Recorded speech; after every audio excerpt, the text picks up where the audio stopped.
సహాయం చేస్తూ వస్తాను ప్రార్థిస్తూ మీకు వందనాలు స్తోత్రాలు చెల్లించుకుంటూ వచ్చిన వారిని బట్టి వందనాలు, రావాల్సిన వారిని కృప చేత నడిపిస్తూ వస్తాను ప్రార్థిస్తూ చిన్న బిడ్డల అల్లరి నుండి సాతాను దుశ్శక్తిని ప్రభువైన యేసుక్రీస్తును లయపరుస్తూ వస్తాను ప్రార్థిస్తూ యేసు పరిశుద్ధ నామంలో స్తుతించి ప్రార్థించి అడిగి వేడుకుంటున్నాం తండ్రి, ఆమేన్.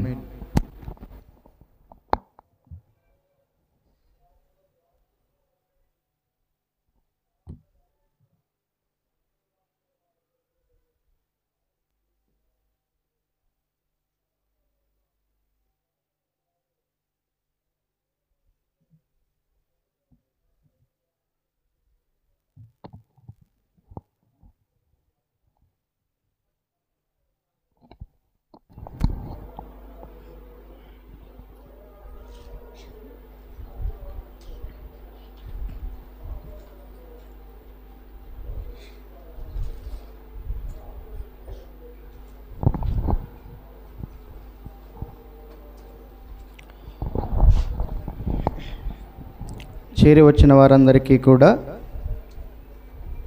ప్రభువైన యేసుక్రీస్తు నామంలో వందనాలు. అందరికీ వందనాలు. అలాగే అందరికీ కూడా నూతన సంవత్సర శుభాకాంక్షలు. ఈ సంవత్సరం అంతా దేవుని కృప మీకు మీ కుటుంబాలకు తోడయుండి నడిపించునుగాక. ఆమేన్ చెప్పాలి అందరూ. సరే, దేవుని యొక్క వాక్యం కొరకై కీర్తనల గ్రంథం 6వ అధ్యాయం 2వ వచనాన్ని మనందరం కలిసి చదువుకుందాం. కీర్తనల గ్రంథం 6వ అధ్యాయం 2వ వచనాన్ని మనందరం కలిసి చదువుకుందాం. యెహోవా, నేను కృషించి ఉన్నాను, నన్ను కరుణించుము. యెహోవా, నా ఎముకలు అదరుచున్నవి, నన్ను బాగు చేయుము. ఈ మాట పలకండి. యెహోవా, నేను కృషించి ఉన్నాను, నన్ను కరుణించుము. యెహోవా, నా ఎముకలు అదరుచున్నవి, నన్ను బాగు చేయుము. క్లుప్తంగా చెప్పుకోవాలంటే ఇది దావీదు మహారాజు చేసినటువంటి ప్రార్థన. ఏమని ప్రార్థన చేస్తున్నానంటే, యెహోవా నన్ను బాగు చేయుము. చెప్పండి, యెహోవా నన్ను బాగు చేయుము. ఇంకో మాట చదువుకుందాం చూడండి. రాజుల 2వ గ్రంథం 20వ అధ్యాయం 5వ వచనం చదవండి. రాజుల 2వ గ్రంథం 20వ అధ్యాయం 5వ వచనం చివరి భాగం చదువుదాం. యెహోవా, నీకు సెలవిచ్చినదేమనగా, నీవు కన్నీళ్లు విడుచుట చూచితిని, నీ ప్రార్థన నేను అంగీకరించి ఉన్నాను, నేను నిన్ను బాగు చేసేదను. ఇది దేవుడు పలుకుతున్నటువంటి మాట. నీవు కన్నీళ్లు విడుచుట నేను చూచితిని, నీ ప్రార్థన నేను అంగీకరించి ఉన్నాను, నేను నిన్ను బాగు చేసేదను. గత రాత్రి అలాగే ఆదివారం 2 వర్తమానాలు విన్నాం. మొట్టమొదటి వర్తమానంలో యోవాషు అనేటటువంటి రాజు దేవుని యొక్క మందిరములో శిథిలమైపోయినటువంటి భాగాలను ఏం చేశాడంట? బాగు చేయించాడు. ఏం చేశాడు? బాగు చేయించాడు. అలాగే ఈ మందిరం దేనికి సాదృశ్యంగా ఉందంటే మన దేహానికే సాదృశ్యంగా ఉంది. మీ దేహము దేవుని ఆలయమై ఉన్నదని మీరు ఎరుగరా అని అన్నాడు. అలాగే ఆత్మీయ జీవితంలో మన దేహం అనేటటువంటి దేవాలయంలో శిథిలమైపోయినటువంటి కొన్ని లక్షణాలు ఉన్నాయి. ఏంటది? అది ప్రార్థనా జీవితం కావచ్చు, పరిచర్య కావచ్చు, వాక్య పఠనం ధ్యానం కావచ్చు, లేక ఆసక్తి కావచ్చు, ఏదైనా కావచ్చు. ఏ విషయంలో ఈ 2024 సంవత్సరం నువ్వు తగ్గిపోయావో దానిని మరలా నువ్వు రీప్లేస్ చేసుకోవాలి. ఏం చేసుకోవాలంట? పోగొట్టుకున్న దాన్ని నువ్వు మరలా ఏం చేయాలి? తిరిగి సమకూర్చుకోవాలి. మన ఇంట్లో కానీ లేకపోతే మందిరంలో కానీ ఏదైనా ఒక వస్తువు పాడైపోతే దాన్ని పక్కన పడేసి కొత్త వస్తువు తీసుకొచ్చుకుంటాం. అలాగే ఇల్లు పాతబడిపోయి శిథిలమైపోతే మరలా దాన్ని ఏం చేస్తాము? బాగు చేయించుకుంటాం. అలాగే మన ఆత్మీయ జీవితంలో కూడా ఏదైతే ఏ విషయంలోనైతే మనము పాడైపోయామో వాటిని మరలా దేవుని యొక్క వాక్యపు వెలుగులో దేవుని యొక్క ఆత్మ సహాయం ద్వారా మరలా ఏం చేయాలంట? మనల్ని మనం బాగు చేసుకోవాలి. రాత్రికాల సమయంలో ధ్యానం చేసుకున్నాం.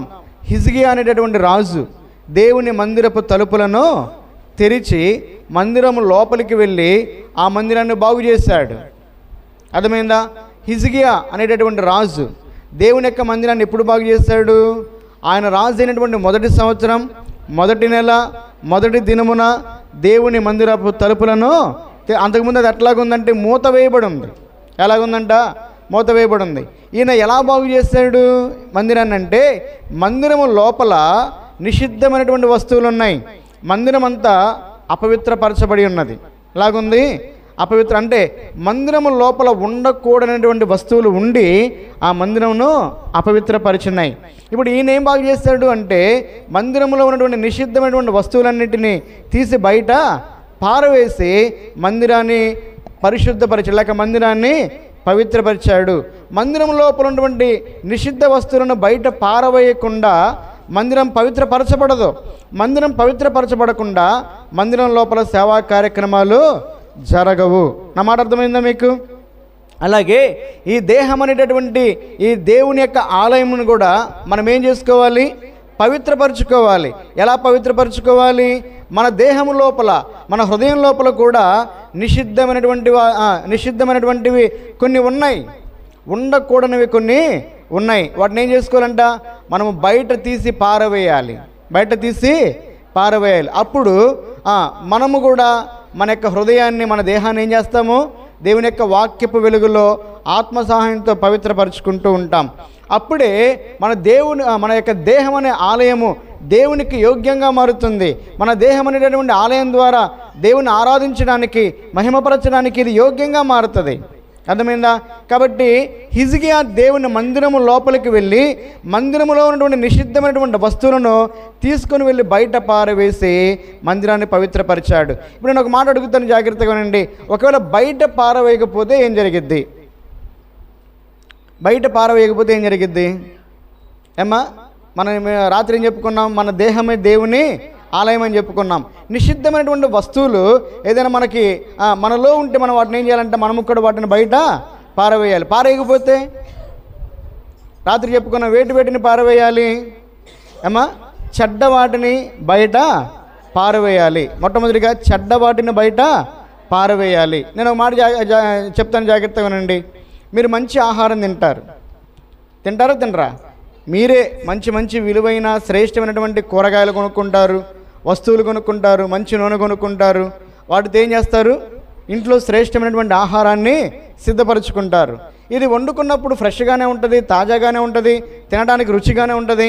ఆ ఆహారాన్ని తిన్న తర్వాత మంచిదాన్ని, చెడ్డదాన్ని మన యొక్క ప్రేగులు వేరు చేస్తాయి. తెలుసా మీకు?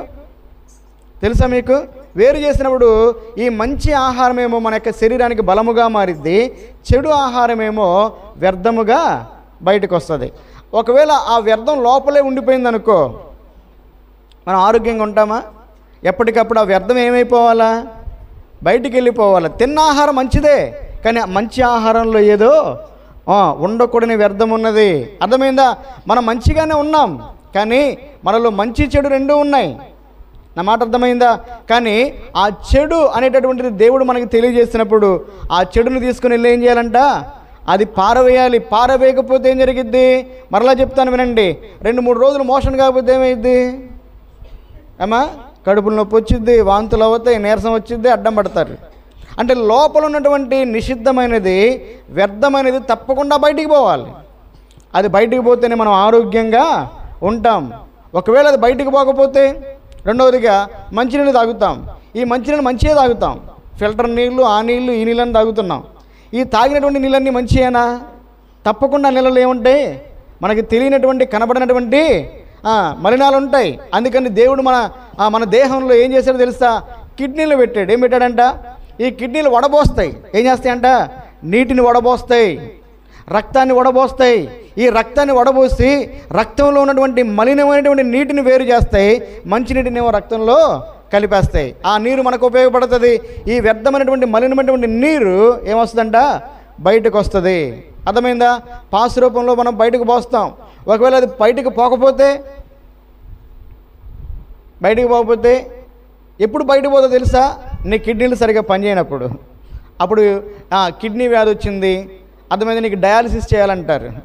అంటే కిడ్నీ వ్యాధి వస్తే వ్యాధి వచ్చిందంటే అర్థం ఏంటంటే నీ కిడ్నీలు సరిగా వడపోయటల్లా, వాటి యొక్క పనితీరు తగ్గిపోయింది, వాటి యొక్క నాణ్యత తగ్గిపోయింది. అందుకని ఈ కిడ్నీలు సరిగా వడపోయినప్పుడు మలినాలన్నీ రక్తంలో కలిసిపోతాయి. ఆ మలినాలు నీ యొక్క రక్తంలో ఉంటే నీ దేహం ఎలా మారిదో తెలుసా? విషపూరితంగా మారిపోయింది. అర్థమైందా? కొంతమందికి పాస్ బిగబడతారంటారు. అలాంటప్పుడు ఏం చేస్తారు తెలుసా? పాస్ రావడానికి ఇంజెక్షన్ చేస్తారు. ఒక ఇంజెక్షన్ వచ్చేసి 8,000 నుంచి 15,000 రూపాయలు ఉంటుంది. ఇది అర్థం కాదని మీకు చెప్తున్నా. అంటే నీ లోపల ఉన్నటువంటి వ్యర్థమైనది బయటికి పోవాలి అంటే సహజంగా దేవుడు మనకు కృపనిచ్చాడు. దేహంలో జరగాల్సిన కార్యక్రమాలు జరిగిపోతూ ఉంటాయి. ఒకవేళ అనారోగ్య పరిస్థితి వచ్చి అలాంటి పరిస్థితి మనకు వస్తే మనం యూరిన్ పాస్ చేయాలంటే ఏం చేయాలి తెలుసా? 8,000 నుంచి 15,000 రూపాయల ఇంజెక్షన్ వేయాలి. ఆ ఇంజెక్షన్ కూడా ఒక్కోసారి పనిచేయదు. మొన్న ఒకసారి ఒక ముసలాయన హాస్పిటల్ దగ్గరికి వచ్చాడు. ఆయన చెప్పాడు, అయ్యా నాకు పాస్ బేగబట్టని దాదాపుగా 15,000 ఇంజక్షన్లు 2 వేశారు, కానీ నాకు మూత్రం బయటికి పోలేదు, ఇక భయంకరమైనటువంటి నొప్పితో అల్లాడుతూ ఉన్నాను, చచ్చిపోయే పరిస్థితిలో ఉన్నాను. అప్పటికప్పుడు ఆపరేషన్ చేశారంట. 1,50,000 తీసుకొని, అమ్మ ఎంత చెప్పండి, ఎంతంట? 1,50,000 తీసుకొని ఆపరేషన్ చేశారంట. ఆపరేషన్ చేసి ఎలా చేశారు తెలుసా? పైన ఒక పైప్ వేశారు. పైన ఒక పైప్ వేసి ఆ వ్యర్థమైనటువంటి నీటినన్నిటిని కూడా ఆ పైపు ద్వారాగా తీసేశారు. జాగ్రత్తగా వినండి. ఎందుకు ఈ మాటలు చెప్తున్నానంటే, ఆ వ్యర్థమైనది దయచేసి ముందుకు రండి అమ్మా, ముందుకు రండి. చిన్నపిల్లలు యవనస్తులు అందరూ ముందుకు రండి.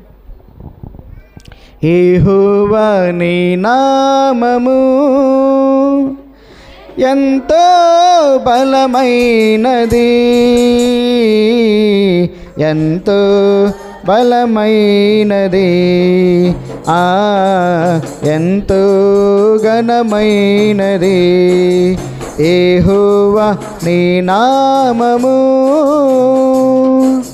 మోషే ప్రార్థించగా మన్నాను కురిపించితివి. మోషే ప్రార్థించగా మన్నాను కురిపించితివి. యెహోషువ ప్రార్థించగా ద్రులనాపితివి. యెహోషువ ప్రార్థించగా సూర్య చంద్రులనాపితివి. యెహోవా నీ నామము. నా మాట అర్థమవుతుందా? అంటే వ్యర్థమైనవి మనము బయటకు పంపించకపోతే, వాటిని బయటకు పారవేయకపోతే మన దేహంలో ఉన్నటువంటి రక్తము మలినమైపోతుంది. ఆ రక్తమే విషపూరితంగా మారి అనారోగ్యం పాలై మనం మరణిస్తాం. అర్థమైందా? అంటే నీ రక్తం అపవిత్రపరచబడుతుంది. అలాగే దేహంలో ఉన్నటువంటి నిషిద్ధమైన వాటిని బయట పారవేసినప్పుడే నీ దేహం పవిత్రంగా, పరిశుద్ధంగా, పరిశుభ్రంగా ఉంటుంది. అప్పుడు నీకు ఆరోగ్యం ఉంటుంది. అర్థమైందా? కాబట్టి మందిరములో ఉన్నటువంటి నిషిద్ధమైనటువంటి వస్తువులన్నింటినీ బయట పారవేశాడు. ఆ విధంగా మందిరాన్ని పవిత్రపరిచాడు. కాబట్టి మొట్టమొదటిగా వేటిని మనం బయట పారేయాలి అంటే, మొట్టమొదటిగా చెడ్డ వాటిని బయట పారవేయాలి. రెండవదిగా అభ్యంతరపరిచే వాటిని బయట పారవేయాలి. మూడవదిగా పనికిరాని దానిని బయట పారవేయాలి. బయట పారేయకపోతే ఏం జరిగిద్ది? నేను రోడ్డు మీద వెళ్తా ఉన్నాను, నాకు ఒక ముళ్ళు గుచ్చుకుంది. ఆ ముళ్ళు గుచ్చుకున్నప్పుడు మళ్ళీ ఏం చేయాలి? నేను ఆ ముళ్ళు గుచ్చుకొని ఇరిగిందనుకో, ఆ ముళ్ళుని తీసి బయట పారేయాలి. ఎందుకు? అది నా దేహంలోకి ప్రవేశించి నాకు గాయాన్ని కలిగజేసింది, నాకు నొప్పిని, బాధను కలిగజేసింది. దాన్ని నేను తీసి పారేసినప్పుడు ఏమైద్ది? నొప్పి తగ్గిద్ది, గాయము కూడా మానిద్ది. ఒకవేళ ఆ ముళ్ళు నేను అంతే ఉంచాననుకో ఏం జరిగిద్ది? నాకు దాన్ని తీసేసుకోవడం ఇష్టం లేదు. ఏమైద్ది అది? మా ముల్లేగా, మా ఇంట్లో మా పెరట్లో ఉన్నటువంటి చెట్టు ముల్లేగా అని చెప్పి ఉంచుకున్నాను అనుకో, ఏం జరిగిద్ది? కొంతకాలానికి చీమ పట్టిద్ది, ఇంకొంతకాలానికి ఇన్ఫెక్షన్ అయ్యిద్ది, ఇంకొంతకాలానికి ఇన్ఫెక్షన్ పైకి పాకిద్ది. అప్పుడు ముళ్ళుగా తీసేసేది. ఏం తీసేస్తారు? ముళ్ళుతో పాటు కాలు కూడా. అంటే వ్యర్థమైన దానిని, నిషిద్ధమైన దానిని మనం ఉండనిస్తే ఎక్కువ నష్టం జరిగిద్ది. నా మాట అర్థమైందా? వెంటనే దానిని తీసి బయట పారవేయాలి. అర్థమైందా? కాబట్టి చెడ్డ వాటిని బయట పారవేయాలి. నీ దేహం అనేటటువంటి ఆలయంలో ఏదైతే దేవుడు చెడు అనేది చూపిస్తూ ఉన్నాడో దాన్ని బయట పారవేయాలి. రెండవదిగా ఏంటి చెప్పండి? అభ్యంతరపరిచే వాటిని బయట పారవేయాలి. మూడవదిగా పనికిరానిని తీసి బయట పారవేయాలి. నాలుగవదిగా పులిసిన పిండి అనగా దుర్మార్గత, దుష్టత్వము, అసూయ, కోపము, ద్వేషము, పగ ఇవన్నీ కూడా బయట పారవేసి నూతనమైనటువంటి స్వభావముతో క్రీస్తు యొక్క మనస్సును కలిగి మనం నూతన సంవత్సరంలోనికి ప్రవేశించాలి. అవి బయట పారేయాలి. దానివల్ల మనకి అలాగే ఇతరులకు కూడా నష్టమే. సరే, ఈరోజు మనం వాక్యం చదువుకున్నాం. చదవండి అన్నమాట. కీర్తన గ్రంథం 6వ అధ్యాయం 2వ వచనంలో దావీదు మహారాజు ఒక ప్రార్థన చేశాడు. ఏంటి ఆ ప్రార్థన అంటే, యెహోవా నీవు నన్ను బాగు చేయుము. చెప్పండి, యెహోవా నీవు నన్ను బాగు చేయుము. యోవాషు తను బాగు చేయగలిగిన దాన్ని బాగు చేశాడు. హిజ్కియా తాను బాగు చేయగలిగిన దాన్ని బాగు చేశాడు. అలాగే ఇప్పుడు దావీదు కూడా మహారాజే, అవునా కదా? కానీ దావీదు ఏమని ప్రార్థన చేస్తున్నాడు అంటే, ఏమని ప్రార్థన చేస్తున్నాడు? నీవు నన్ను బాగు చేయము అని ప్రార్థన చేస్తున్నాడు. అంటే అర్థం ఏంటంటే, మన జీవితంలో కొన్ని మనం బాగు చేసుకోగలిగినవి ఉంటాయి, కానీ కొన్నిసార్లు అది కొన్ని మనం బాగు చేసుకోలేనటువంటి లక్షణాలు కూడా మనలో ఉంటాయి. వాటిని మనం బాగు చేసుకోలేం. అది మనకి చేత కాదు, అది మన వల్ల కాదు. అప్పుడు మనం దేవుని సన్నిధిలోకి వచ్చి దేవుని సన్నిధిలో ఇలాగ ప్రార్థన చేయాలి. ఏమనంటే, యేసయ్యా నువ్వు నన్ను బాగు చేయమని ప్రార్థన చేయాలి. అర్థమైందా? ఇప్పుడు మనం బాగు చేయలేనటువంటి వాటిని దేవుడు ఏం చేస్తాడు? ఆయన దగ్గరకు వచ్చి మనం ఆయన అడిగితే ఆయన మనల్ని బాగు చేసే దేవుడుగా ఉన్నాడు. మనం క్లుప్తంగా 2 మాటలు మాత్రమే ధ్యానం చేసుకుందాం. సమయం ఉంటే ఇంకో మాట చెప్తాను. మొట్టమొదటిగా మన దేవుడు ఏమేమి బాగు చేస్తాడు చదవండి. కీర్తనల గ్రంథం 147వ అధ్యాయం 3వ వచనం చదవండి. కీర్తనల గ్రంథం 147వ అధ్యాయం 3వ వచనం, గుండె చెదరిన వారిని ఆయన బాగు చేయువాడు. చాలు. మొట్టమొదటిగా చెప్పండి, ఏం బాగు చేస్తాడంట ఆయన? గుండె చెదరిన వారిని ఆయన బాగు చేయువాడు, వారి గాయములను ఆయన కట్టువాడు. గుండె చెదరిన వారిని యేసయ్య ఏం చేస్తాడంట? బాగు చేస్తాడు. గుండె అంటే అర్థం ఏంటంటే హృదయం అని అర్థం. గుండె అంటే అర్థం ఏంటి చెప్పండి? హృదయం. ఈ గుండె ఏమైపోయిందంట? ఈ గుండె చెదిరిపోయిందంట. అర్థమైందా? ఇంతకీ మనిషిని గుండె లేక మనిషిని హృదయం మంచిది కాదా? ఏమ్మా, బైబిల్ గ్రంథంలో దేవుడు సెలవిస్తూ ఉన్నాడు. ఈ హృదయాన్ని గురించి దేవుడు సెలవిస్తూ ఉన్నాడు. ఈ హృదయం ఎలాంటిదో దేవుడు చెప్తా ఉన్నాడు. మీరు తీయొద్దు కానీ ఇర్మియా గ్రంథం 17వ అధ్యాయం 9వ వచనంలో హృదయం అన్నిటికంటే మోసకరమైనది, అది ఘోరమైన వ్యాధి కలిగినది, దానిని గ్రహింపగలిగిన వాడు ఎవడు? మనిషి యొక్క హృదయం లోపల ఏ పాపము దాగుందో, మనిషి యొక్క హృదయం లోపల ఏ బాధ ఉన్నదో, ఏ చింత ఉన్నదో, ఏ దుఃఖం ఉన్నదో ఎవరికైనా తెలుసా? ఏమా, ఈ రోజుల్లో మనిషి యొక్క దేహంలో అనారోగ్యం వస్తే ఆ దేహం లోపల అవయవాలు ఏ అయితే పాడైపోయినాయో ఆ అవయవాలు పరీక్ష చేసి గుర్తించేటటువంటి పరికరాలు వచ్చినాయి. ఉదాహరణకి నాకు ఎముక ఇరిగింది, నాకు ఎక్స్రే తీస్తే ఆ ఎముక కనపడింది. అర్థమైందా? ఎట్లా ఇరిగింది, ఎన్ని ముక్కలు ఇరిగింది, ఎడు పక్కకు పోయిందని చెప్తారు. కీలు తొలగింది దానికి ఎక్స్రే తీస్తారు. అలాగే నీ పొట్టలో ఏదైనా ప్రాబ్లం ఉంటే స్కానింగ్ తీస్తారు. అర్థమైందా? అలాగే గుండె బాగలేకపోతే ఈసీజీ తీస్తారు. ఈ విధంగా మన యొక్క దేహంలో ఉన్నటువంటి అవయవాలు పాడైపోతే ఆ అవయవాలను వాటి యొక్క అనారోగ్యాన్ని, వాటి యొక్క లోపాన్ని గుర్తించడానికి పరికరాలు ఉన్నాయి. కానీ హృదయం చెదిరిపోతే ఆ హృదయంలో ఉన్నదానిని తెలుసుకోవడానికి పరికరాలు ఉన్నాయా? అది మనిషిని యొక్క జ్ఞానానికి అందిద్దా? అందుకని దేవుడు అంటున్నాడు, హృదయం అన్నిటికంటే మోసకరమైనది, అది ఘోరమైన వ్యాధి, దానిని గ్రహింపగలిగిన వాడెవడో? అది దేవుని ప్రశ్న. ఎదుటి మనిషిలో ఏమున్నదో అది ఎవరు గుర్తించలేరు. ఎదురు మనిషిలో ఏ దుఃఖం ఉన్నదో, ఎదురు మనిషిలో ఏ బాధ ఉన్నదో, ఎదురు మనిషిలో ఏ చింత ఉన్నదో, ఏ కలవరం ఉన్నదో, ఎటువంటి కృంగుదల ఉన్నదో ఎవరు కూడా గుర్తించలేరు. పైకి మన పక్కన కూర్చుంటారు, పైకి నవ్వుతానే సంతోషంగా ఉన్నట్లుగా కనిపిస్తారు, కానీ మనిషి యొక్క హృదయంలో ఏముండొచ్చంట? బైబిల్ గ్రంథంలో దేవుడు అన్నాడు, ఒకడు పైకి నవ్వుచు ఉండి నన్ను వాని హృదయంలో విచారం ఉండవచ్చును అని అన్నాడు. ఈ రోజుల్లో మనుషులు పైకి బాగానే ఉంటా ఉన్నారు, కానీ వాళ్ళ యొక్క హృదయంలోనికి, వాళ్ళ యొక్క అంతరంగంలోనికి తొంగి చూసినప్పుడు ఆ అంతరంగంలో చాలా బాధలు ఉన్నాయి, చాలా కలతలు ఉన్నాయి, చాలా దుఃఖాలు ఉన్నాయి, చాలా కృంగుదలగినటువంటి పరిస్థితులు ఉన్నాయి. దీనికి అంతటికీ గల కారణం ఏంటంటే దేవుని యొక్క వాక్యం సెలవిస్తూ ఉంది, పాపము. ఏం చెప్పండి? గుండె చెదిరిన వారిని ఆయన బాగు చేసేవాడు. ఈయన బాగు చేసే దేవుడు. ఈయన మాత్రమే ఎందుకు బాగు చేస్తాడు? ఈయన ఏమేమి బాగు చేస్తాడు? మార్కు సువార్త 7వ అధ్యాయం 37వ వచనంలో ఒక మాట రాయబడింది. మార్కు సువార్త 7వ అధ్యాయం 37వ వచనంలో ఈయన సమస్తమును బాగుగా చేసేటటువంటి దేవుడు అంట. ఏం బాగు చేస్తాడంట? ఈయన సమస్తాన్ని బాగు చేస్తాడు, మనుషులను బాగు చేస్తాడు, మనిషి యొక్క హృదయాన్ని బాగు చేస్తాడు, పరిస్థితులను కూడా బాగు చేస్తాడు. మనుషులలో కొంతమంది కొన్ని వాటిని బాగు చేస్తారు, అవునా కదా? అన్నిటినీ బాగు చేయలేరు. ఉదాహరణకి నాకు గ్యాస్ ట్రబుల్ వచ్చిందంటే నేను ఎక్కడికి వెళ్ళాలి? గ్యాస్ ట్రబుల్ డాక్టర్ దగ్గరికి వెళ్ళాలి. ఎముకల డాక్టర్ దగ్గరికి వెళ్తే చూస్తాడా? ఇది నాకు సంబంధించింది కాదండి, ఫలానా డాక్టర్ దగ్గరికి వెళ్ళమని చెప్తాడు. ఈయన డాక్టరే, కానీ అన్ని జబ్బులకు ఆయన వైద్యం చేయలేడు. నాకు తల సమస్య వచ్చింది, గుండె డాక్టర్ దగ్గరికి వెళ్తే చూస్తాడా? చూడడు. ఒకసారి నేను గుంటూరులో చదువుకునేటప్పుడు ఒక అబ్బాయికి మెదడు వ్యాధి వచ్చింది. ఆ అబ్బాయి 10వ తరగతి చదువుతున్నాడు. తలనొప్పి వచ్చింది అని చెప్తే వాళ్ళ నాన్న ఏం చేశాడంటే స్కూల్కి ఎగ్గొట్టడానికి అబద్ధాలు చెప్తున్నాడని చెప్పి వాడిని కొట్టి స్కూల్కి పంపించాడు. వాడు ఫిట్స్ వచ్చి పడిపోయాడు స్కూల్లో. సరే, తెలిసిన హాస్పిటల్ అని చెప్పి చిలకలూరిపేటలో ఒక హాస్పిటల్ తీసుకెళ్ళాడు. ఆయన గుండె డాక్టరు.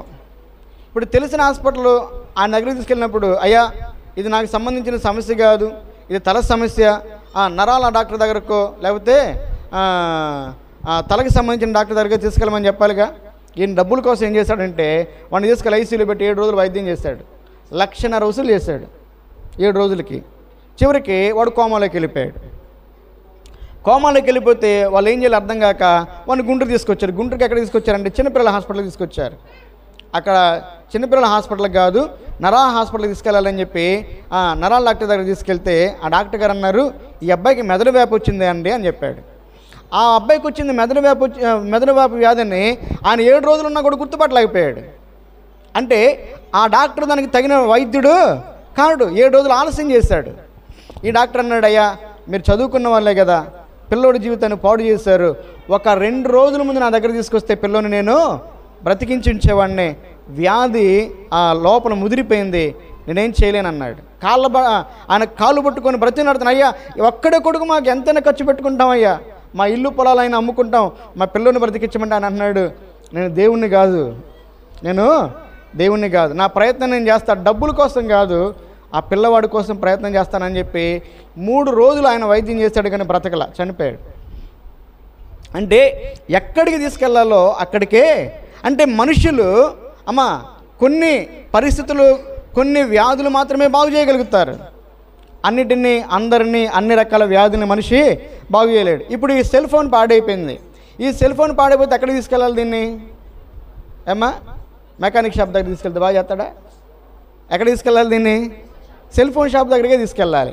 రెండోది ఏంటంటే ఇది కంపెనీ సెల్ ఫోన్ అనుకో, ఈ సెల్ ఫోను పాడైపోతే వాడి దగ్గర తీసుకెళ్తే వాడు ఏం చేస్తాడు తెలుసా? వాడు చేయగలిగింది అయితే చిన్న చేస్తాడు. వాడు చేయలేడు అనుకో, ఇది ఇక్కడ కాదండి విజయవాడలో దీని ఆఫీస్ ఉంది, షోరూమ్ ఉంది, అక్కడికి వెళ్ళండి అంటాడు.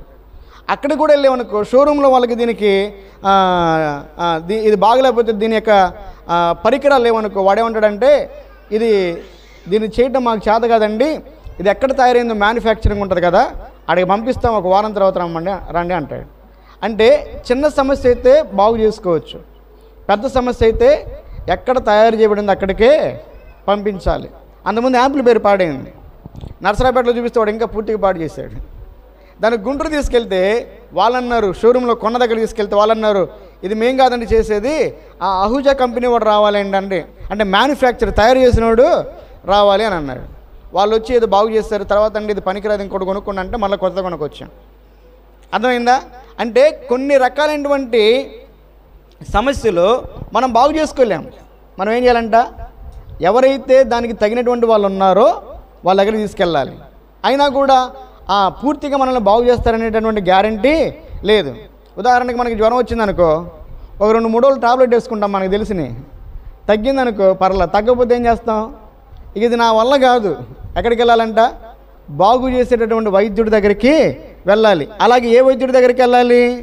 ఆ వ్యాధిని గురించి ఎదిగినటువంటి, ఆ వ్యాధికి సరైనటువంటి ట్రీట్మెంట్ చేసే డాక్టర్ దగ్గరికే వెళ్ళాలి. అప్పుడు ఆయన దగ్గరికి వెళ్ళి మన సమస్య చెప్పుకుంటే, మన బాధను చెప్పుకుంటే ఆయన మరలా ఏం చేస్తాడంట? మనకు వైద్యాన్ని ఇస్తే మనల్ని బాగు చేస్తాడు. ఇప్పుడు దావీదు మహారాజు కూడా యెహోవా నీవు నన్ను బాగు చేయము అని ఎందుకు ప్రార్థన చేస్తానంటే, తాను బాగు చేసుకోగలిగినవి బాగు చేసుకున్నాడు, కొన్ని బాగు చేసుకోలేనటువంటి తనలో ఉన్నాయి. అందుకని దేవునికి ప్రార్థన చేస్తున్నాడు. గుండె చెదిరిన వారిని ఆయన బాగు చేసే దేవుడు.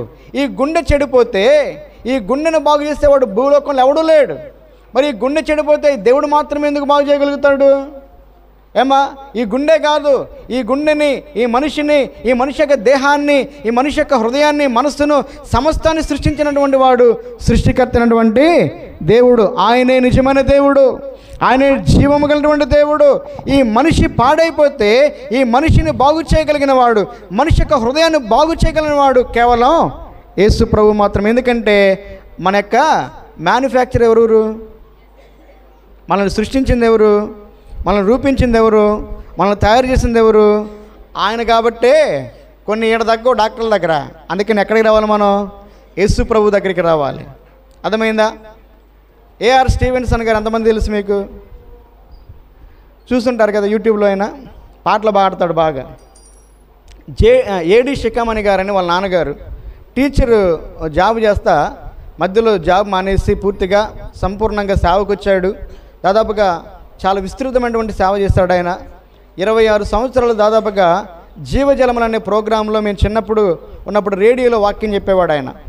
ఆయన పెద్ద కుమారుడు పేరు స్టీవెన్సన్ గారు. ఆయన చాలా చక్కని పాటలు పాడతాడు. నడిపిస్తాడు నా దేవుడు, ఈ పాటలన్నీ రాసింది ఆయనే. ఆ తర్వాత ఆయన తమ్ముడు ఒక ఆయన పేరు పాల్సన్. ఆయన పేరు ఏం చెప్పండి? పాల్సన్. ఈ పాల్సన్ గారికి చిన్న వయసులోనే ఒక జబ్బు ఉంది. ఏంటంటే అది ఫిట్స్ జబ్బు. అన్ని హాస్పిటల్కి తిప్పారు. దాదాపుగా గుంటూరు, విజయవాడ, తర్వాత చెన్నై, హైదరాబాదు అన్ని హాస్పిటల్కి తిప్పారు. కానీ ఆయన జబ్బుకి సరైనటువంటి మందు ఇచ్చినప్పుడు ఎవడో లేడు. ఆ తర్వాత ఆకుపసర్లని, ఉల్లిపాయ రసాలన్నీ, ఆ రసాలు, ఈ రసాలని చెప్పి నాటు వైద్యాలు అన్నీ చేశారు. ఎన్ని వైద్యాలు చేసినా కూడా ఆయన ఫిట్స్ తగ్గల. ఆయన ఎప్పుడైనా స్కూల్కి వెళ్తే స్కూల్లో పడిపోయేవాడు. ఫిట్స్ వచ్చి గిలగిలా కొట్టుకుంటూ ఉంటే చుట్టుపక్కల పిల్లలు భయపడేవాళ్ళు. ఈయనకి ఒక ఆయన అసిస్టెంట్గా పెట్టి ఆయన్ని స్కూల్కి పంపించేవాళ్ళు. ఎప్పుడైనా పడిపోతే, రోడ్డు మధ్యలో పడిపోతే ఈ పక్కన ఆయన లేపుకొని తీసుకుని రావాలన్నమాట. ఒకసారి స్కూల్కి వెళ్తే స్కూల్లో ఫిట్స్ వచ్చి పడిపోయాడు ఆయన. పడిపోతే ఆ టీచర్ గారు అన్నారే, షికామణి గారికి బుద్ధి ఉందా లేదురా, ఈయన ఎందుకు స్కూల్కి పంపిస్తాడు? వీడిని స్కూల్లో వీడికి మనం సపరేట్ చేయాల్సి వస్తుంది, వీడిని స్కూల్ మానిపించమని చెప్పి నాన్న చెప్పంటారా అని చెప్పి ఇన్ని ఫిట్స్ వచ్చి కొట్టుకుంటే లేచిన తర్వాత మళ్ళీ ఇంటికి పంపించాడు. మా స్కూల్కి పంపించొద్దా అబ్బాయిని అని అన్నాడు. ఆ తర్వాత చిన్నగా వయసులో పెద్దవాడు అవుతున్నాడు. 10వ తరగతికి వచ్చాడు. ఎగ్జామ్స్ రాయాలి. 4 ఎగ్జామ్స్ రాసేటటువంటి సమయంలో ఒకసారి గేటు దగ్గర, ఒకసారి పరీక్ష రాసేటప్పుడు, ఒకసారి పరీక్ష రాసే మధ్యలో ఫిట్స్ వచ్చి 4 ఎగ్జామ్స్ రాయలేకపోయాడు. ఆ తర్వాత సప్లిమెంటరీ ఎగ్జామ్స్ వచ్చినాయి. అప్పుడు కూడా జబ్బు వచ్చి రాయలేకపోయాడు. ఆ తర్వాత యవన కాలంలోకి వచ్చాడు కాబట్టి అందరూ తనని చూసి ఎగతాళి చేస్తూ ఉన్నారు. ఎందుకంటే ఎక్కడ పడితే రోడ్డు మీద ఎక్కడ పడితే అక్కడ పడిపోయేవాడు, మురిగుంట్లో పడిపోయేవాడు. ఫిట్స్ వచ్చాయి. రోడ్లో నొరగకుండా ఉంటే చాలామంది ఆయన చూసి అసహించుకునేవాళ్ళు. కొంతమంది అన్నారు, ఆ షికామణి గారికి మంచి పిల్లలు ముగ్గురున్నారు కానీ వీడొక్కడైనా ఎందుకు బతుకున్నా, చచ్చిపోతే బాగుండేది అనుకున్నారంట. ఎందుకంటే ఆయన ఇంట్లో కూడా సంతోషం లేదు వీడి వల్ల. అప్పుడు ఒక యవనస్తుల కొడుకు జరుగుతూ ఉంది. యవనస్తుల కొడుకులో హైదరాబాద్ నుంచి ఒక దైవ సేవకుడు వచ్చాడు. ఆ దైవ సేవకుడు వచ్చి వాక్యం చెప్తా ఉన్నాడు. ఏం వాక్యం చెప్తున్నానంటే, యేసు ప్రభు ప్రేమ కలిగినటువంటి దేవుడు, ఆయన మనల్ని సృష్టికర్త, ఆయన మనల్ని బాగు చేస్తాడని వాక్యం చెప్తా ఉంటే వెనక కూర్చొని వాక్యం వింటున్నటువంటి ఈయనకి చాలా కోపం వస్తూ ఉంది. ఎవరి మీద కోపం వస్తుందంటే యేసే మీద కోపం వస్తుంది. ఎందుకని? ఆయన మన సృష్టికర్త అని చెప్తున్నాడు కదా, అందుకని ఆయన మీద కోపం వస్తుంది. అందరిని బాగానే సృష్టించాడు, అందరూ బాగానే ఆరోగ్యంగా ఉంటున్నారు, నాకే ఆరోగ్యం సరిగా లేదు, నాకే ఈ భయంకరమైనటువంటి వ్యాధి వచ్చింది, నేను సరిగా చదువుకోలేకపోతున్నా, అందరితో కలిసి ఉండలేకపోతున్నా, ఎవరు నాతో స్నేహం చేయడం లేదు అని చెప్పి యేసు ప్రభు మీద విపరీతమైనటువంటి కోపం, భయంకరమైనటువంటి దూషణ ఆ హృదయంలో చెలరేగుతూ ఉంది. పైకి చూడటానికి పాస్టర్ గారు కొడుకు కాబట్టి బాగానే ఉన్నాడు. అంతరంగంలో ఒక పోరాటం చెలరేగుతూ ఉంది. ఆ యేసు ప్రభు అసలు ఆయన మంచోడే కాదు, ఆయన ప్రేమ కలిగిన వాడే కాదని చెప్పి హృదయంలో ఆయన దూషించుకుంటూ ఉన్నాడు. మీటింగ్ అయిపోయింది, ఆ సేవకుడి దగ్గరికి వచ్చాడు, చాలా కోపంతో అడుగుతున్నాడు, ఈసారి ఇలాంటి వర్తమానం మీరు చెప్పమాకండి, యేసుప్రభు ప్రేమ కలిగిన వాడని చెప్పమాకండి, ఆ యేసుప్రభు మంచోడే కాదని చెప్పి ఒక దైవ సేవకుడు కొడుకై ఉండి తనకున్నటువంటి వ్యాధిని బట్టి, హృదయంలో ఉన్నటువంటి దుఃఖాన్ని బట్టి సేవకుడితో వివాదానికి దిగాడు. ఆ పాస్టర్ గారు కూర్చోబెట్టి, నువ్వు ముందు ప్రశాంతంగా కూర్చో తమ్ముడు అని చెప్పి వాక్యం చెప్తా ఉంటే వింటల్లా. అప్పుడు ఆయన అన్నాడు, దేవునికి అధికారం ఉంది, ఎవరిని ఎలాగైనా సృష్టించే అధికారమో ఉంది. నువ్వు దేవుని మీద కోప్పడితే, దేవుని తిడతా ఉంటే, దేవుని మీద వివాదం పెట్టుకుంటూ నువ్వు బాగుపడవు. నీకు ఈ వ్యాధి ఎందుకు వచ్చిందో తెలియదు. ఒకవేళ దేవుడు నీ ద్వారా మహిమపరచబడాలని వ్యాధి పెట్టాడేమో అని కొన్ని బైబిల్ గ్రంథంలో కొంతమంది జీవితాల గురించి చూపించి, ఈరోజు నువ్వు దేవుని సన్నిధిలో ప్రార్థన చేయి, ప్రార్థన చేస్తే దేవుడు నిన్ను బాగు చేస్తాడని చెప్పాడు. ఆ మాటలు తనకి నచ్చినాయి. తర్వాత మోకాల మీదకి వచ్చాడు, యేసు ప్రభువా, నన్ను ఎందుకు సృష్టించావో నాకు తెలియదు, నా సృష్టికర్త నీవే, నువ్వు ప్రేమ కలిగిన దేవుడు అని నాకు అర్థమైంది. అయితే నా వ్యాధిని బట్టి నా హృదయంలో భయంకరమైనటువంటి బాధ ఉందయ్యా, నీ చిత్తమైతే నా వ్యాధిని బాగు చేయి, నా వ్యాధికి మూలమైనటువంటి నా పాపాన్ని క్షమించమని తన పాపాలు ఒప్పుకున్నాడు, పశ్చాత్తాపడ్డాడు. ఆ రోజున ఆయన బాప్తిసం పొందుకున్నాడు. ఇక బాప్తిసం పొందుకొని ప్రతిరోజు కూడా యేసయ్యా నన్ను బాగు చేయి, యేసయ్యా నన్ను బాగు చేయమని ప్రార్థన చేయడం మొదలుపెట్టాడు. ఆశ్చర్యకరమైనటువంటి రీతిగా రోజు వచ్చేటటువంటి ఫిట్స్ ఎప్పుడో వారానికి ఒకసారి కొద్దిగా రావడం మొదలుపెట్టింది. ఆ తర్వాత నెలకు ఎప్పుడో ఒకసారి రావడం మొదలుపెట్టింది. ఆ తర్వాత తనలో క్రమక్రమేణ మార్పులు రావడం గమనించాడు, ఆ ఫిట్స్ తగ్గిపోవడం గమనించాడు. ఆ తర్వాత కాలేజీకి వెళ్ళాడు, యూనివర్సిటీకి వెళ్ళాడు. 26 యూనివర్సిటీల మీద ఆయన ప్రధానమంత్రి చేతుల మీదుగా, ఆనాటి కాలంలో ప్రధానమంత్రి చేతుల మీదుగా ఆయన ఏం చేశాడంటే ఒక మెమోను కూడా పొందుకున్నాడు. దాదాపుగా ఆయన ఈ మన భారతదేశంలోనే ఒక మంచి మానసికమైనటువంటి వైద్యునిగా ఆ కోర్సు చదివాడు. అర్థమైందా? మానసిక రోగి ఆయన. ఎవరు చెప్పండి అమ్మ? నా కళ్ళు చూడండి అమ్మా, కొత్తకోటలు వాళ్ళు ఏం కాదులే. ఎవరైనా ఒకప్పుడు మానసిక రోగి, ఫిట్స్ వ్యాధి వచ్చింది. అలాంటి ఈ వ్యక్తి యేసు ప్రభు నమ్ముకుని యేసయ్య నన్ను బాగు చేయమని ప్రార్థన చేస్తే దేవుడు ఆయన స్వస్థపరచడం మాత్రమే కాదు, మానసిక వ్యాధిని పోగొట్టి ఆయనను మానసిక వైద్యుడిగా మార్చాడు. ఎలా మార్చాడు చెప్పండి? మానసిక వైద్యుడిగా మార్చాడు. ఆయనను మానసిక వైద్యుడిగా మార్చిన తర్వాత అనేక మందికి, ఇదిగో చూడండి, ఈయన మరి యూట్యూబ్లో కొడితే ఇంకా వివరంగా ఈయన సాక్ష్యం ఉంటుంది. ఆయన పేరు పాల్సన్. అర్థమైందా? ఒక 15 నిమిషాలు ఆయన సాక్ష్యం ఉంటుంది, బాగా విపులంగా ఉంటుంది, వినండి. ఆ తర్వాత ఆయన మానసిక వైద్యునిగా అనేక ప్రాంతాలు తిరిగి ఆయన అనేక మందికి వైద్యం చేయడం ప్రారంభించిన తర్వాత బాగా ఫేమస్ అయిపోయాడు. కానీ కొన్ని సంవత్సరాల తర్వాత ఆయన ఒక పాట రాశాడు. ఏంటంటే, మనసున్న మంచిదేవా నీ మనసు నన్ను బాగు చేయడానికి మనిషిగా వచ్చావా అనే పాట తన వ్యాధిని బాగు చేసిన తర్వాతనే రాశాడంట. ఆయన చాలా పాటలు రాశాడు. కొంతసేపు కనపడి అంతలోనే మాయమయ్యే ఆవిరి వంటిదిరా, ఇవన్నీ ఆయన రాసినయే. అర్థమైందా? ఆ పాట ఎప్పుడు రాశాడంటే తనను బాగు చేసినప్పుడు రాశాడు ఆ పాట. ఆ తర్వాత ఆయన సంపూర్ణంగా సేవకు వచ్చేసాడు. ఇప్పుడు ఫుల్ టైం సేవలో ఉన్నాడు ఆయన. ఆయన సేవ చేస్తూ ఉంటే ఆయన సేవలో అనేక మంది యవనస్తులు మారిపోతూ ఉన్నారు. ఆయన సేవ చేస్తా దేవుని సన్నిధిలో ప్రార్థన చేస్తూ ఉంటే అనేక మంది వ్యాధుల నుంచి బాగుపడిపోతూ ఉన్నారు. అలాంటి స్థితిలో ఒకసారి ఒక ఆయన కబురు పంపించాడంట, ఫలానా ఊరిలో ఫలానా 80 సంవత్సరాల వయసు కలిగినటువంటి వ్యక్తి అనారోగ్యంలో మంచానున్నాడు. ఆ వ్యక్తి ఒక్కసారి మిమ్మల్ని రావాలని కోరుకుంటున్నాడు, మీరు వచ్చి ఆయన దగ్గరకు వచ్చి ఒక చిన్న ప్రార్థన అంటే చేయండి అంటే ఈయన అన్నాడు, 80 సంవత్సరాల వయసుడికి ఏం ప్రార్థన చేద్దామని అనుకుంటా ఉన్నాడు. కానీ దేవుని యొక్క ఆత్మ అక్కడికి వెళ్ళి ప్రార్థన చేయమని చెప్తా ఉన్నాడు. వెంటనే దేవుని యొక్క ప్రేరేపణకు లోబడి ఆయన పక్కన ఉన్నటువంటి ఊరికి వెళ్ళి ఆ ఇంటిలో 80 సంవత్సరాల వయసు ఉన్నటువంటి ఆ వ్యక్తి దగ్గరికి వెళ్ళి ఆ వ్యక్తి దగ్గర నుంచోగానే ఆ వ్యక్తి లేచి నిలబడ్డాడు. ఆ వ్యక్తి ఎవరో తెలుసా? ఆయన చిన్న వయసులో ఉన్నప్పుడు ఫిట్స్ వచ్చి స్కూల్లో పడిపోతే, రేయ్ ఎందుకు రాయుడు ఈయన తీసుకెళ్ళి బయటపడేయండి, వీడు స్కూల్లోకి వస్తే వాడికి మనం సేవలు చేయలేక మనం అల్లాడిపోతున్నామని వాడిని స్కూలుకు రానియకుండా స్కూలుకి వస్తే ఒప్పుకోనని చెప్పినటువంటి ఆ టీచర్ గారే ఆయన. ఆ టీచర్ గారు ఒక అన్యుడు. ఇప్పుడు ఈయన పాస్టర్ గారు అయ్యాడు. దేవుడు ఈయన బాగు చేశాడని ఎరిగిన తర్వాత, నీవు నమ్ముకున్నటువంటి దేవుడు నిజమైన దేవుడు, నువ్వు నమ్ముకున్న దేవుడు జీవం కలిగిన దేవుడు.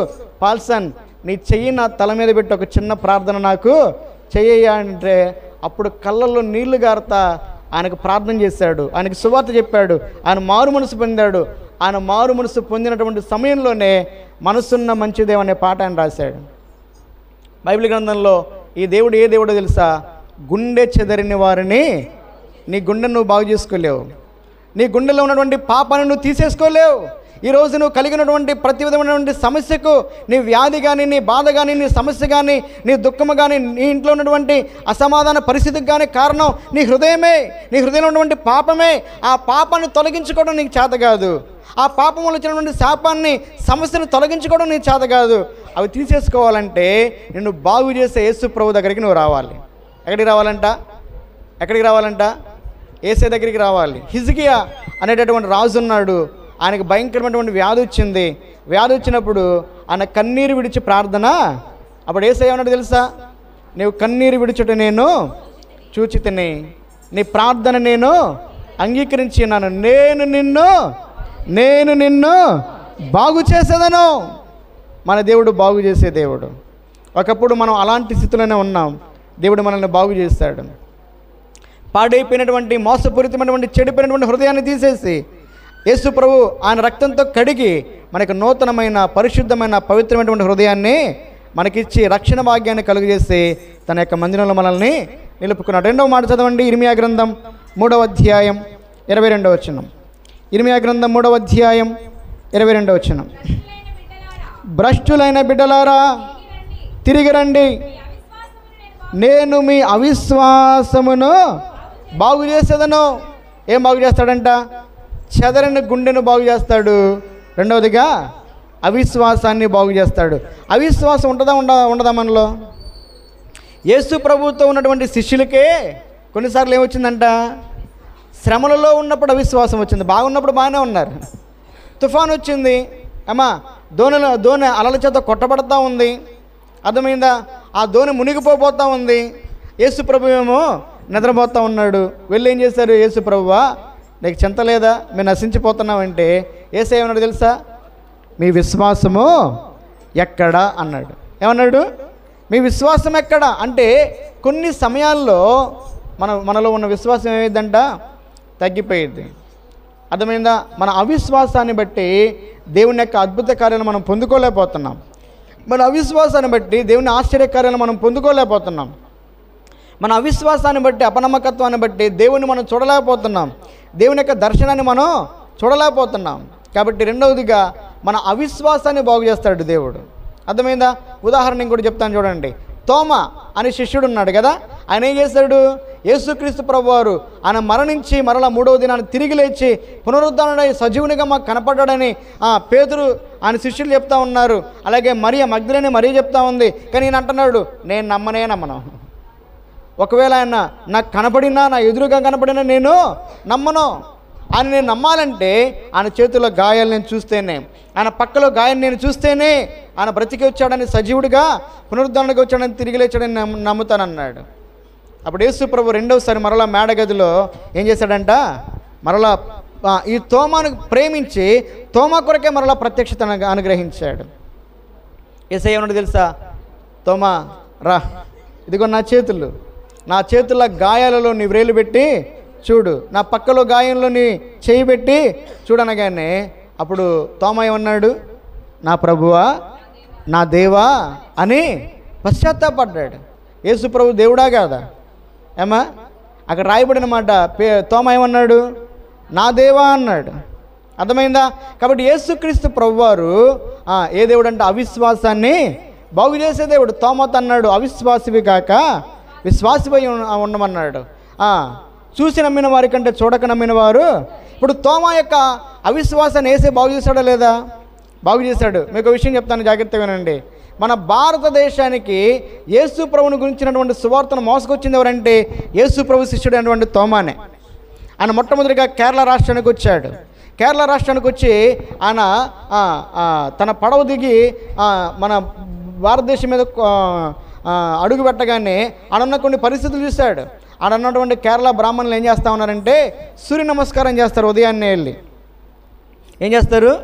సూర్య నమస్కారం చేస్తారు. సూర్య నమస్కారం చేసేటప్పుడు వాళ్ళు ఏం చేస్తారంటే నీళ్ళనిట దోశల్లో పట్టుకొని మంత్రాలు చదువుతూ పైకి వేస్తూ ఉంటారు. ఏం చేస్తూ ఉంటారు? పైకి వేస్తూ ఉంటారు. వీళ్ళకి ఈయన సువార్త చెప్పాలా. సువార్త చెప్పాలి. ఎలా చెప్పాలి? అప్పుడు వాళ్ళ దగ్గరికి వెళ్ళి మీరు ఏం చేస్తున్నారంటే, సూర్యుడు భగవంతుడని, ఆ సూర్యుడికి మేము ఏం చేస్తున్నాం, నమస్కారం చేస్తున్నాం. ఈ నీళ్ళు ఎందుకు పైకి వేస్తున్నారంటే, ఈ సూర్యునికి నీళ్ళను మేము అర్పణగా ఇస్తున్నామంటే, అప్పుడు నేను ఏమన్నాడు తెలుసా, నిజంగా సూర్యుడు దేవుడు అయితే మీరు నీళ్ళని పైకి వేస్తా ఉన్నప్పుడు నీళ్ళు ఏం చేయాలా, ఆ దేవుడు స్వీకరించాలా, మరి మళ్ళీ నీళ్ళు కింద పడుతున్నాయి కానీ అన్నాడు. అట్టయితే ఏమంటావు నువ్వు, సూర్యుడు దేవుడు కాదా అంటే, సూర్యుడు కాదు, సూర్యుని సృష్టించిన దేవుడు ఇంకొక ఆయన ఉన్నాడని అన్నాడు. సూర్యుని సృష్టించిన దేవుడు ఉన్నాడు. ఆయన సృష్టికర్త అంటే ఆయన ఎవరు అంటే, ఆయన యేసుక్రీస్తు ప్రభువారు. ఇప్పుడు నేను మీలాగే నా ప్రభువుకు పూజ చేస్తాను, నా ప్రభువుకు ప్రార్థన చేస్తాను. నా దేవుడు నేను అర్పించిన వాటిని అంగీకరిస్తాడు చూడండి అని చెప్పి ఆయన ప్రార్థన చేశాడు. యేసు ప్రభువా, ఈ దేశానికి నన్ను నడిపించావు, ఈ దేశంలో ఉన్నటువంటి వారికి కళ్ళు తెరువయ్యా, ఒక అద్భుతాన్ని చేయమని చెప్పి ఆయన సముద్రపు నీటిని దోశల్లో పట్టుకొని ఆయన పైకి ఇసిరేసినప్పుడు, ప్రార్థన చేసి పైకి ఇసిరేసినప్పుడు కింద గుంటబడింది. ఆ నీళ్లు పైన ఆగిపోయినాయి. పైన ఇది నేను చెప్తున్న కథ కాదు. మీరు మద్రాసు వెళ్తే తోమా సమాధి అక్కడే ఉంది, తోమా కట్టిన మందిరం అక్కడే ఉంది. మొట్టమొదటిగా భారతదేశంలో యేసు ప్రభువును నమ్ముకున్నటువంటి వాళ్ళు ఎవరో తెలుసా, బ్రాహ్మణులే. చాలామందికి తెలియక యేసు ప్రభు కులం తక్కువ దేవుడు అని చెప్పి, ఆయన సృష్టికర్త అయినటువంటి దేవుడైతే ఆయన కూడా కులాన్ని ఆపాదిస్తూ ఉన్నారు. అర్థమైందా? కాబట్టి మొట్టమొదటిగా యేసు ప్రభువును నమ్ముకుంది ఎవరో తెలుసా, కేరళ బ్రాహ్మణులు. తర్వాత గుండా పోరేసినటువంటి ఒక రాజుగారు యేసుక్రీస్తు ప్రభువును నమ్ముకున్నాడు. ఎందుకంటే ఆయన తమ్ముడికి అనారోగ్యం వచ్చి చచ్చిపోయాడు. చచ్చిపోతే తోమ వెళ్ళి ప్రార్థన చేసినప్పుడు చనిపోయిన వాడు మరలా తిరిగి బ్రతికాడు. అప్పుడు ఆ రాజుగారు యేసు ప్రభువును నమ్ముకున్నాడు. అర్థమైందా? కాబట్టి మొట్టమొదటిగా తోమ ఒకప్పుడు ఎవరైనా అవిశ్వాసి, కానీ ఇప్పుడు ఎవరంట విశ్వాసి. దేవుడు మన అవిశ్వాసాన్ని బాగు చేసే దేవుడు. విశ్వాసం ద్వారా దేవుని అద్భుత కార్యాలు చూడగలుగుతాం, దేవుని అద్భుత కార్యాలు చేయగలుగుతాం, దేవుని అద్భుత కార్యాలు అనుభవించగలుగుతాం. కాబట్టి ఈ దేవుడే తెలుసా, బాగు చేసే. ఎవరిని బాగు చేస్తాడంటే, ఎవరైతే ఆయన సన్నిధిలో కన్నీరు విడిచి ప్రార్థన చేస్తారో ఆయన వారిని బాగు చేస్తాడు. అర్థమైందా? దేవుడు హిజ్కియాను బాగు చేశాడు, దావీదును బాగు చేశాడు, మనల్ని కూడా బాగు చేస్తాడు. అమ్మ, డేటే మారింది కానీ మన పరిస్థితులు మారలా, మన యొక్క లోటుపాట్లు మారలా, మన యొక్క అప్పులు పోలా, మన యొక్క రోగాలు పోలా, మన సమస్యలు పోలా. కానీ ఈ మొదటి రోజున, ఈ మొదటి దినాన నువ్వు ప్రార్థన చేయి, దేవా నన్ను బాగు చేయ్యా, నా పరిస్థితులను బాగు చేయ్యా, నా కుటుంబాన్ని బాగు చేయ్యా అని నువ్వు ప్రార్థన చేయగలిగితే దేవుడు నిన్ను బాగు చేయడానికి సిద్ధంగా ఉన్నాడు, సమర్థుడై ఉన్నాడు. దేవుడు ఈ మాటలు మన కొరకై దీవించునుగాక. దయచేసి అందరు లేచినట్లయితే పాట పాడుకుందాం. అక్కడ పెట్టండి.